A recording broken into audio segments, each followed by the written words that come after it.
Amén. Un abrazo de gracia, de bondad, de misericordia para con todos ustedes, y en este nuevo tiempo de devocional vamos a pasar a meditar un poco en la palabra. Y recuerde que estamos llevando nuestra espiritualidad y nuestra vida emocional hacia esa libertad plena, esa sanidad total, ese equilibrio, ese balance entrelazados, nuestra vida espiritual y nuestra vida emocional sana. Somos cristianos que desatamos una revolución en nuestra vida en Cristo Jesús. Y la manera de desatar esa revolución es dejar el poder y el control.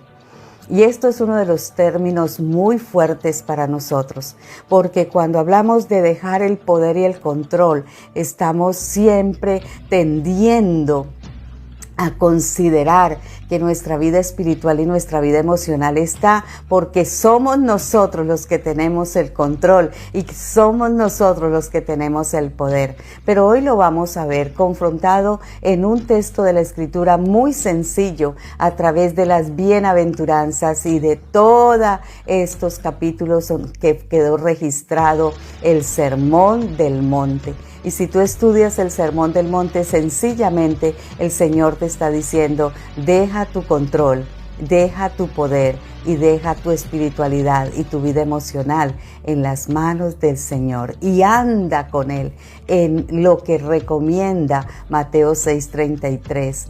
Busca primeramente el reino de Dios y su justicia, y todas las demás cosas serán añadidas. Amén. Vamos a tomar una frase de un escritor que se llama Karl Barth y nos dice lo siguiente: la raíz y el origen del pecado es la arrogancia en la cual el hombre quiere ser su propio juez y el de su vecino también. Entonces está apuntando a esta situación de control y de poder, porque la arrogancia es el pecado más grande que nosotros tenemos, cuando pretendemos ser nuestros propios jueces y entonces juzgar. Yo ando bien, yo oro bien, yo leo la palabra bien, yo predico bien, yo hago buenas obras. Y está bueno que nosotros reconozcamos que avanzamos en nuestros procesos, pero no siendo el juez con todo el poder y el control de determinar si mi camino en la vida espiritual está tan perfecto como quizás nosotros lo vemos. Y lo que es más, dice que esta arrogancia muchas veces nos lleva aún a juzgar la del vecino también. Ese sí es de Dios, aquel no es de Dios, este ora bien, aquel no ora bien, este lee la palabra bien, aquel no la lee, este predica bien, aquel, este sí es y este no es. Y es ahí donde nuestra vida espiritual comienza a tener unos desajustes. Y es que el poder y el control, cuando nosotros lo manejamos, somos muy duros, somos muy crueles, somos personas que siempre tendemos a juzgar. Y es ahí donde el Señor nos dice que muchas veces, no queriendo dejar el poder y el control, nos lleva a juzgar a menudo el viaje con Cristo, nuestro y de otras personas muy diferentes a mí. Y es que todos somos diferentes, y en este andar de la vida espiritual y de la vida emocional, lo que tenemos es que estar tan unidos en el Espíritu del Señor, que lo que Dios te va a revelar a ti va a ser tan poderoso para ti y va a ser tan edificante para ti, que no voy a tomar el control y el poder para imponérselo a otra persona. ¿Por qué? Porque Dios es así. Dios ama la diversidad y Dios es súper creativo. Dios es una persona tan empoderada en el buen diseño de tu vida y de mi vida, que Dios sabe cómo hablar a mi vida, cómo hablar a la tuya. Dios sabe qué necesita enseñarte a ti, revelarte a ti, y Dios sabe qué necesita enseñarme a mí y revelarme a mí. Entonces, la invitación hecha por el Señor Jesucristo la marca este texto de Mateo 5:3, y Él dice sencillamente: bienaventurados, dichosos los pobres en espíritu, porque el reino de los cielos le pertenece. Entonces el balance para dejar el poder y el control es ser una persona pobre de espíritu. Y es ahí donde vamos a mirar qué significa ser pobres de espíritu y por qué el Señor dice que aún el ser pobre de espíritu es un acto de bendición, doblemente bendecido, bienaventurado y dichoso.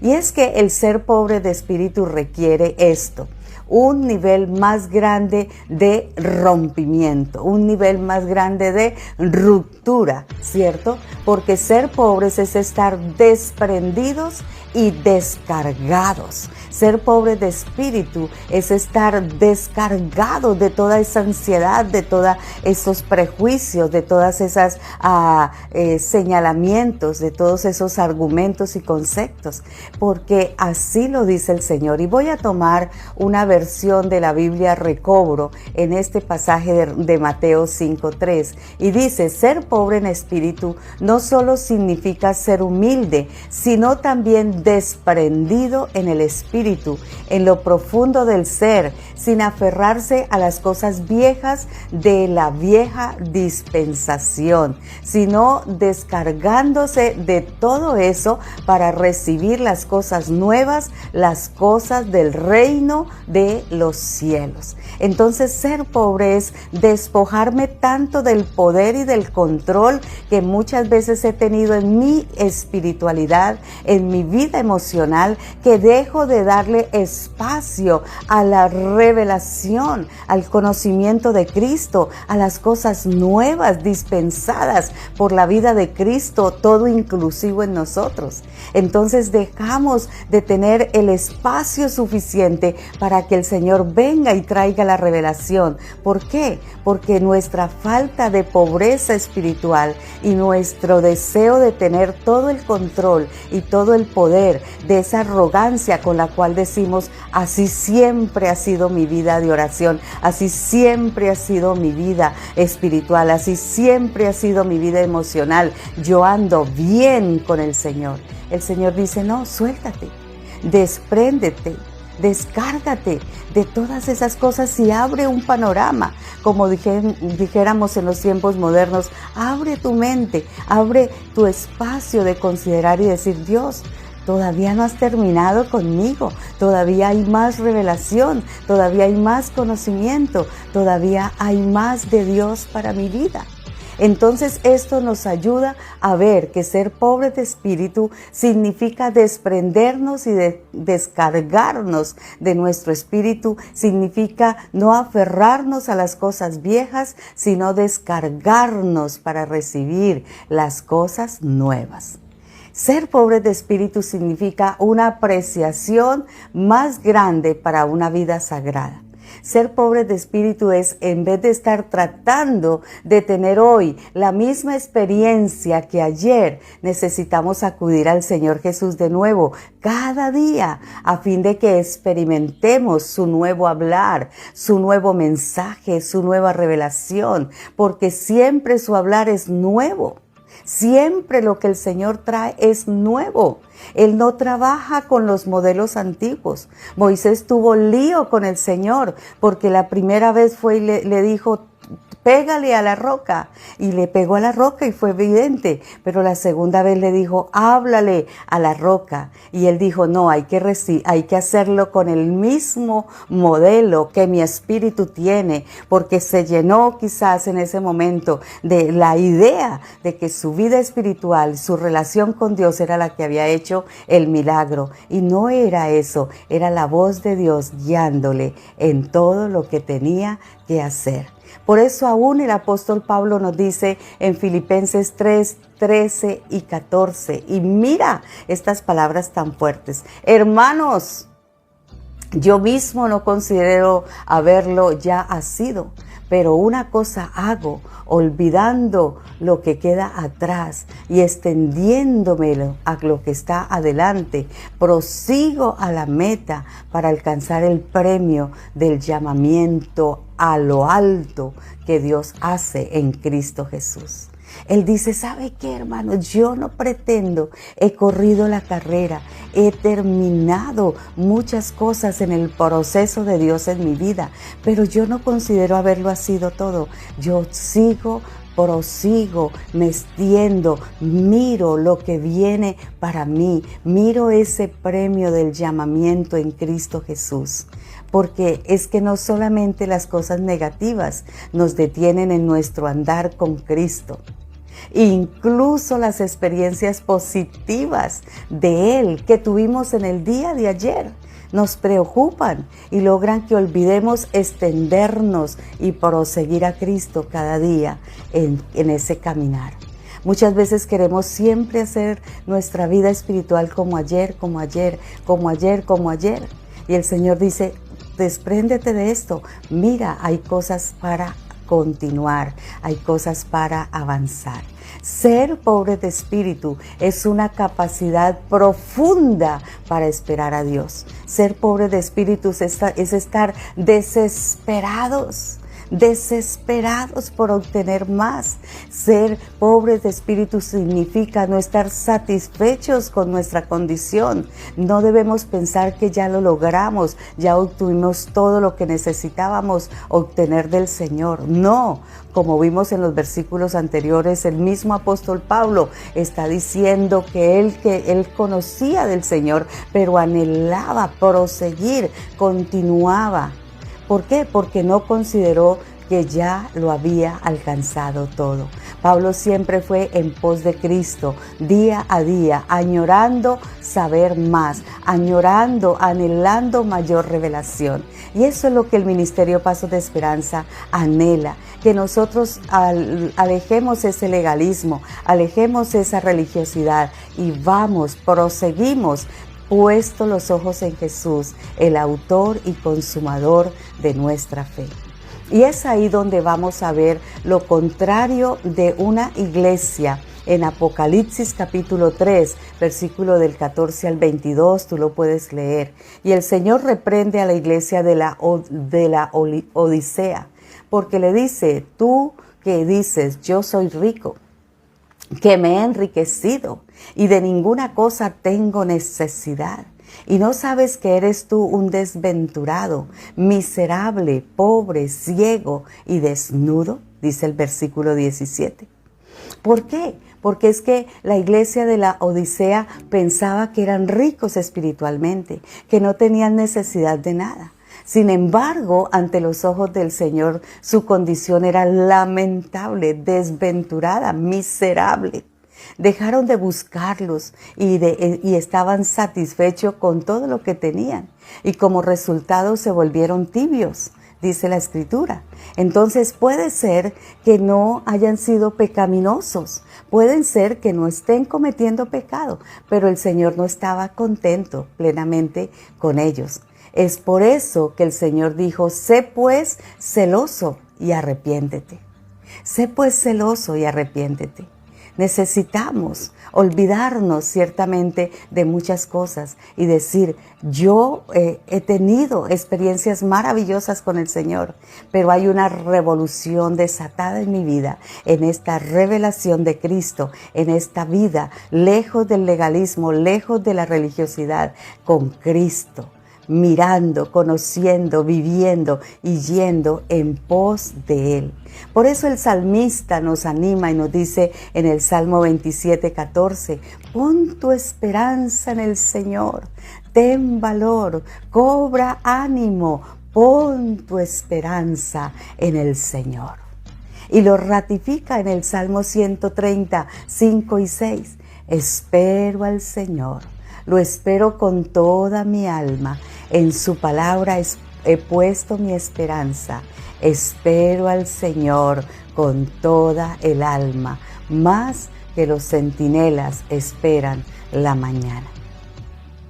Y lo más que el Señor nos dice es que para vivir una vida pobre en espíritu hay que tener mayor desapego.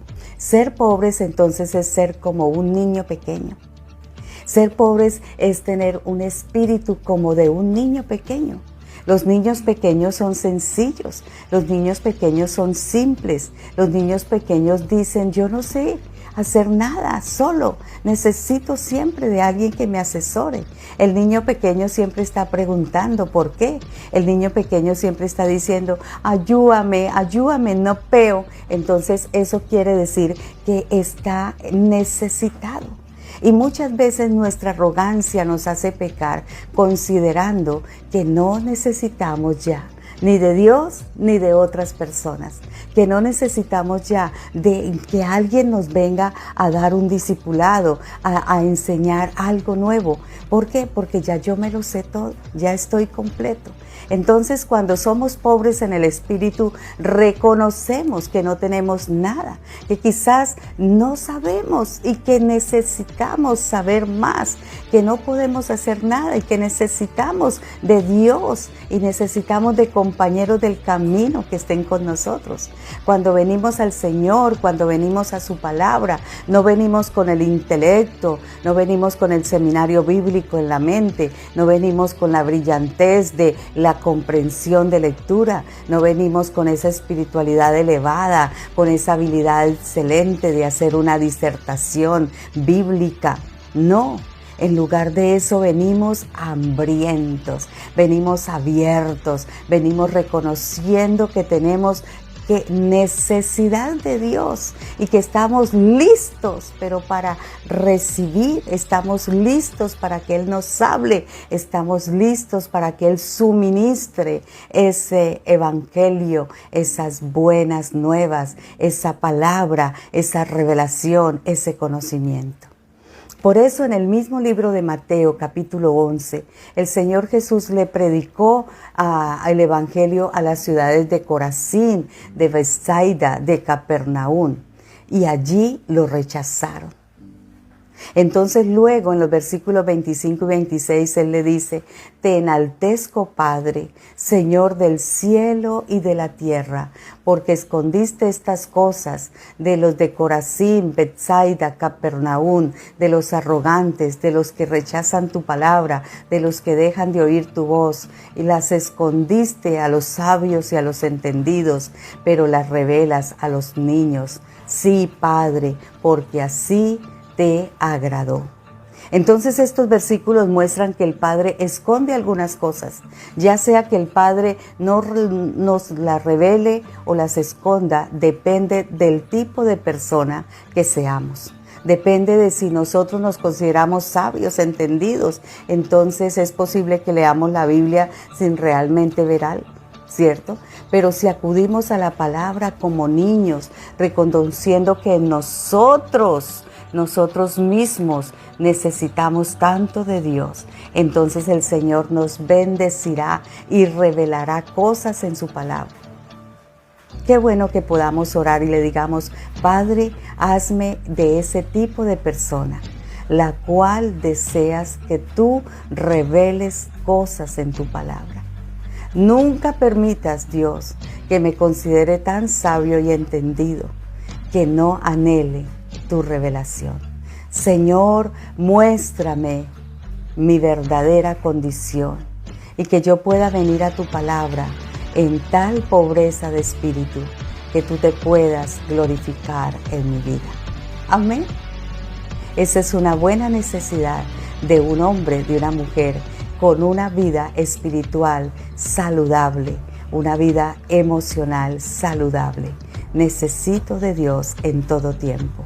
Porque es que la conclusión que nos está dando el Señor es que el propósito de Dios para nosotros es que al finalizar el viaje tengamos una unión de amor con Dios tan maravillosa. El propósito del viaje de la vida en Cristo, el propósito de desatar esa revolución en nuestra vida, es que la mayor revolución es que la unidad de Dios y nosotros solamente esté llena de amor con Él. Que yo viva en ese perfecto amor de Dios, en Él, y Él derrame ese perfecto amor en mi vida. Y que nos una ese amor.